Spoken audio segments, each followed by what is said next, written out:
तो ये हमारा उत्तराखंड के इतिहास का पार्ट 2 है। इससे आगे हम स्टार्ट करेंगे इस चीज़ को। आगे हमारा आता है कुमाऊं क्षेत्र। हम पिछली वाली वीडियो में गढ़वाल क्षेत्र के बारे में पढ़ चुके हैं। तो कुमाऊं क्षेत्र पौराणिक कथाओं के अनुसार चंपावत के कांतेश्वर पर्वत पर विष्णु भगवान का कूर्मा या कच्छप अवतार हुआ था। कांतेश्वर पर्वत के नाम पर मानस खंड के इस क्षेत्र को कूर्मांचल कहा गया। ठीक है, कूर्मांचल संस्कृत नाम आगे चलकर प्राकृत में कुमु और हिंदी में कुमाऊं बन गया। ठीक है, इस क्षेत्र का प्राचीन नाम मानसखंड व कूर्मांचल था। ब्रह्म व वायुप्राण के अनुसार कुमाऊं क्षेत्र में किरात, गंधर्व, किन्नर, यक्ष व नाग जातियां वास करती थी। जाखन देवी की बात करें तो जाखन देवी मंदिर अल्मोड़ा में है।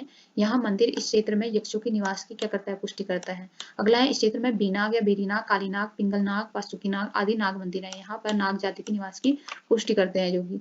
ठीक है, अब है नाग मंदिरों में सबसे प्रसिद्ध बीनाग या बेरीनाग मंदिर पिथौरागढ़ में है। मानसखंड के अनुसार जागेश्वर धाम में शिवजी ने तपस्या की और कार्तिकेय का जन्म यहीं पर हुआ। ठीक है, अगला है, महाभारत के अनुसार ऋषि धौम्या सम्राट युधिष्ठिर को भारत के तीर्थ केंद्रों के बारे में बताते हैं। किरातों की भाषा मुंडा है और वर्तमान में अस्कोट व डिडिहार नामक स्थान में किरातों के वंशज रहते हैं। अगला है, कुमाऊं में बौद्ध धर्म के प्रचार प्रसार खसों के समय में हुआ था। देखो, उत्तराखंड में पाए गए प्रमुख शिलालेख कौन कौन से हैं? कालसी, लाखामंडल, शिरोड़ी और माणा में शिलालेख। ठीक है, आगे हम इसी के बारे में पढ़ेंगे। तो पहला है कालसी शिलालेख। तो इसकी खोज मिस्टर फॉरेट ने 1860 में की। यह अशोककालीन शिलालेख 257 ईसा पूर्व का है और यह लेख पाली भाषा में लिखा गया है। इस लेख में अशोक ने घोषणा की कि मैंने राज्य के हर स्थान में मनुष्य और पशुओं के चिकित्सा की व्यवस्था कर दी है तथा लोगों से हिंसा त्यागने और अहिंसा अपनाने की बात कही गई है। ठीक है, अगला है, कालसी अभिलेख में यहाँ के निवासियों के लिए पुलिंद व इस क्षेत्र के लिए अपरांत कहा गया है। अगला है, यह लेख यमुना व टॉस नदी के संगम पर है। अगला है, कालसी का प्राचीन नाम सुधनगर व कालकूट था। कलकूट कुलिंदों की राजधानी थी। अब देखिए, कालसी, ये रहा कलकूट। ठीक है, इस लेख में ब्राह्मी लिपि का प्रयोग किया गया है और जौनसार बाबर स्थित लाखामंडल में राजकुमारी ईश्वर का अभिलेख मिला है। दूसरा पॉइंट है, इसके अनुसार यमुना उपत्यका में यादवों का शासन था। और तीसरा है, देवप्रयाग और कल्पनाद में गुफाओं के अंदर दीवारों पर लेख मिले हैं। अगला है, नैनीताल व बाड़वाला में ईंटों पर उत्कीर्ण लेख मिले हैं। अगला है, गोपेश्वर व बाड़ाहाट से त्रिशूल लेख मिले हैं। गोपेश्वर के रुद्र शिव मंदिर में 6वीं सदी के नागपति नाथ व 12वीं सदी के अशोकचल के त्रिशूल मिले हैं। अगला है, देवलगढ़ तथा कौलसारी से मूर्ति पीठिका लेख मिले हैं। अगला है, कुषाणकालीन मुद्राएं मुनि की रेती तथा शुमाणी से मिली हैं। अगला है, कार्तिकेयपुर राजाओं के ताम्रपत्रीय लेख पांडुकेश्वर से 4 कंडारा 1 बैजनाथ से प्राप्त हुआ है। अगला है, अल्मोड़ा सिक्के कुड़िंद शासकों से संबंधित हैं जिनमें शिवदत्त, शिवपलित, हरिदत्त, गौमित्र के नाम लिखित हैं। अगला है, 3वीं सदी के मुद्रा लेख मूर्ध्व से प्राप्त हुए हैं। ठीक है, लेख शब्दावली की बात करें तो पहला है, पल्लिका छोटे ग्राम को कहा जाता था। महत्तम ग्राम प्रधान को कहा जाता था। भृत्य सेवक को, प्रतिहार द्वार रक्षक को कहा जाता था। कोटपाल गढ़ रक्षक को और बालाध्यक्ष सेनानायक को कहा जाता था। अक्षपटलिक लेखा परीक्षक को, कुलचारी तहसीलदार को और तालुका तहसील को बोला जाता था। अल्मोड़ा प्रकार की मुद्रालय किस संग्रहालय में रखी गई हैं? तो ब्रिटिश संग्रहालय में रखी गई हैं। यमुना के तट पर अश्वमेध यज्ञ करवाया था किसने? शीलवर्मन ने। किस स्थान को तीर्थों का शिवमणि व समग्र पापों का विनाशक कहा माना गया है? तो देवप्रयाग को माना गया है। स्कंद पुराण में गढ़वाल का क्षेत्र बताया गया है 50 योजन लंबाई व 30 योजन चौड़ाई को। अगला है, बद्रीनाथ के पास वाघ देवी की निवास की पुष्टि करता है कौसतकी ब्राह्मण ग्रंथ। अगला है, राजकुमारी ईश्वरा के लेख में हमें कितने राजाओं का वर्णन मिलता है? तो 12 राजाओं का वर्णन मिलता है। अब बात आती है ऐतिहासिक काल की। हमने प्राग ऐतिहासिक, आद्य ऐतिहासिक की बात करती, अब आती है ऐतिहासिक काल की। तो उत्तराखंड के आदि निवासियों के बारे में बताया गया सबसे पहले इसमें। गियर्सन के अनुसार गढ़वाल व कुमाऊं के आदि निवासी किरात लोग थे। ठीक है, मेगस्थनीज ने पर्वतीय क्षेत्र में गंगा घाटियों में किरात जाति का होना वर्णित किया है और कालिदास के रघुवंश महाकाव्य में किरात जाति का वर्णन मिलता है। बाणाभट्ट की कादंबरी में किरातों के निवास हेतु इस क्षेत्र की पुष्टि की गई है। किरात यहाँ रहते थे। ठीक है, महाभारत के वन पर्व के अनुसार असंख्य किरातों ने अपने नेता शिव के झंडे के नीचे अर्जुन के साथ युद्ध किया था। अगला, यह युद्ध विल्लव केदार नामक स्थान में हुआ जिसे शिवप्रयाग के नाम से जाना जाता है। अगला है, शिव प्रसाद डबराल के अनुसार कौल या मुंड जाति भारत व हिमालय क्षेत्र की प्राचीनतम जाति और उसके बाद किरात व खस जातियां हिमालय क्षेत्र में बसी। किरात जाति पशुचारक व अस्कोट जाति थी। ठीक है, आगे लिखते हैं कुड़िंद शासक के बारे में। तो उत्तराखंड में शासन करने वाली प्रथम राजनीतिक शक्ति कुड़िंद लोग थे। ठीक है, प्रथम बहुत इंपॉर्टेंट होता है। तो उत्तराखंड में शासन करने वाली प्रथम राजनीतिक शक्ति क्या थी? कुड़िंद लोग थे। कालची लेख के अनुसार प्रारंभ में कुड़िंद लोग मौर्य के अधीन थे। कुड़िंद वंश का शक्तिशाली शासक अमोदभूति था। ठीक है, अमोदभूति के रजत व ताम्र मुद्राएं पश्चिम में ब्यास से लेकर अलकनंदा तक तथा दक्षिण में सुनेत तथा बेहद तक प्राप्त हुई है। इसकी मुद्रा में प्राकृत में राग कुड़िंदश अमोदभूतिस महर जस अंकित था। कुड़िंदों के बारे में जानकारी उनकी 3 प्रकार की मुद्राओं से प्राप्त होती है। कुड़िंदों की मुद्राएं अमोदभूति प्रकार की, अल्मोड़ा प्रकार एवं चत्रेश्वर प्रकार की थी। ठीक है, अल्मोड़ा से प्राप्त 4 मुद्राएं ब्रिटिश संग्रहालय लंदन में है। अल्मोड़ा प्रकार की 54 मुद्राएं कत्यूर घाटी में मिली है। तो कुड़िंदों के अधिष्ठाता देव छत्रेश्वर थे। अमोदभूति के बाद मैदानी क्षेत्रों में शकों का अधिकार हो गया। शकों की पुष्टि कटारमल का सूर्य मंदिर व कुमाऊं में प्रचलित शक संबंध करता है और महाभारत व अष्टाध्यायी में कुड़िंदों के बारे में सर्वाधिक जानकारी मिलती है। विदेशी लेखक टालमी ने कुड़िंदों के राज्य का उल्लेख किया। कुड़िंदों के बारे में 5 अभिलेख प्राप्त हुए हैं, जिनमें 4 भरहुत से व 1 मथुरा से प्राप्त हुआ है और महाभारत के वन पर्व में कुड़िंद शासक सुबाहु का उल्लेख मिलता है।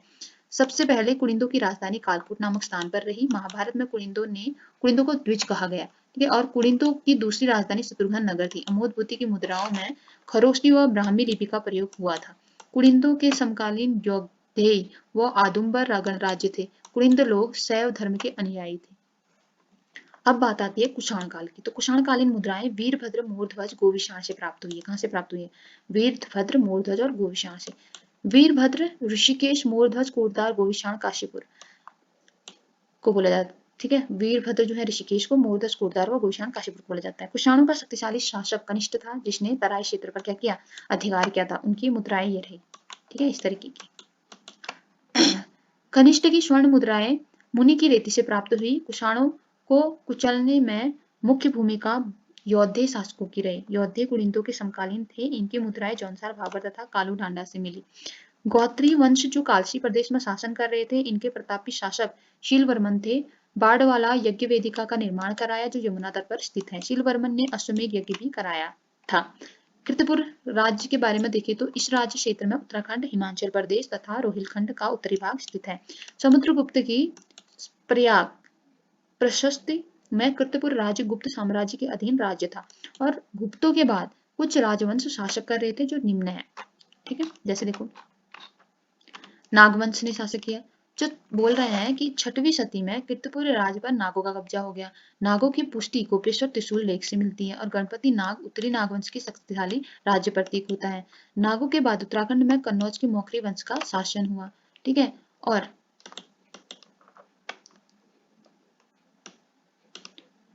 का शासन हुआ और गोपेश्वर त्रिशूल लेख में 4 राजाओं के नाम थे। क्या क्या? स्कंदनाग, गणपति नाग, विभुनाग और आशुनाग।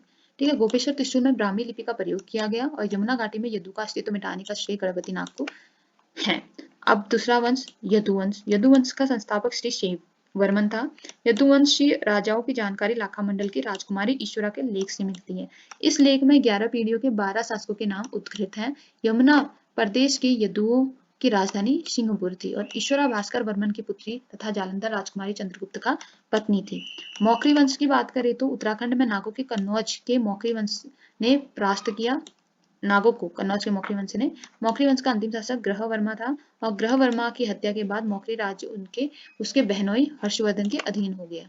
ठीक है, अगला आता है थानेश्वर व हर्षवर्धन का वंश। तो बाणभट्ट के हर्षचरित में उत्तराखंड आने वालों का वर्णन मिलता है। हर्षकालीन चीनी यात्री ह्वेंसांग हिमालय के पूर्व हिमोपुलो या ब्रह्मपुर राज्य में गया। ठीक है, ह्वेंसांग ने यहाँ 5 बौद्ध विहार होने का उल्लेख किया।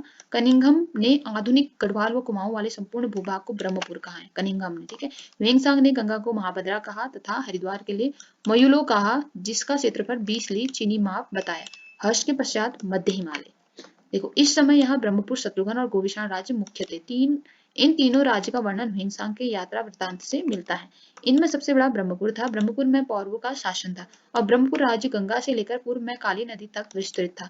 इस वंश के प्रमुख शासक विष्णुवर्मन, अग्निवर्मन आदि थे। सर्वाधिक शक्तिशाली राजा द्युतिवर्मन था। गोविशाण राज्य रामगंगा से लेकर शारदा नदी तक था। काशीपुर के अतिरिक्त रामपुर व पीलीभीत जनपद इस राज्य में सम्मिलित थे। तालेश्वर ताम्रपत्र का संबंध पौरव वंश से है। तालेश्वर का ताम्रपत्र भी देख रहे हैं हल्का सा। ठीक है, अब देखो पौरव वंश। अगली बात करते हैं तो अल्मोड़ा के तालेश्वर नामक स्थान पर ताम्र व अष्टधातु के अभिलेख मिले जो पौरव वंश से ज्यादा संबंधित है। तालेश्वर अभिलेख की खोज 1915 में हुई जिसमें द्युतिवर्मन व विष्णुवर्मन का उल्लेख मिलता है। और पौरव राजवंश की राजधानी कहाँ थी? ब्रह्मपुर थी। ब्रह्मपुर नामक राज्य का वर्णन भीमसांग ने किया। पौरव वंश का शासन 6वीं और 8वीं सदी तक था। पौरव वंश का शासन हर्षवर्धन के बाद प्रारंभ हुआ। प्रथम पौरव शासक विष्णुवर्मन प्रथम था। पौरव वंश के शासकों की उपाधि महाराजाधिराज परम भट्टारक प्राप्त थी। ठीक है। पौरव पालाध्यक्ष कहा जाता था पौरव वंश के सेना प्रमुख को। और पौरव शासकों की आय का प्रमुख स्रोत भूमिकर था जिसे भाग कहा जाता था, जो उपज का 1/6 भाग था। और भूमिकर को वसूलने वाला अधिकारी को भौमिक कहा जाता था। पौरव काल में 2 प्रकार की भूमि थी, केदार व सारी। सिंचित भूमि को केदार और असिंचित भूमि को सारी कहा जाता था। भूमि नाप के लिए द्रोणमापन, खारी मापन और कुल्यामापन विधियों का प्रचलन था। पौरव राजधानी ब्रह्मपुर में थी। ठीक है, तो ये चैप्टर यहीं पे खत्म होता है। ओके, आपको समझ में आया होगा। Thank you for watching. इससे आगे हम अगले पार्ट में करेंगे।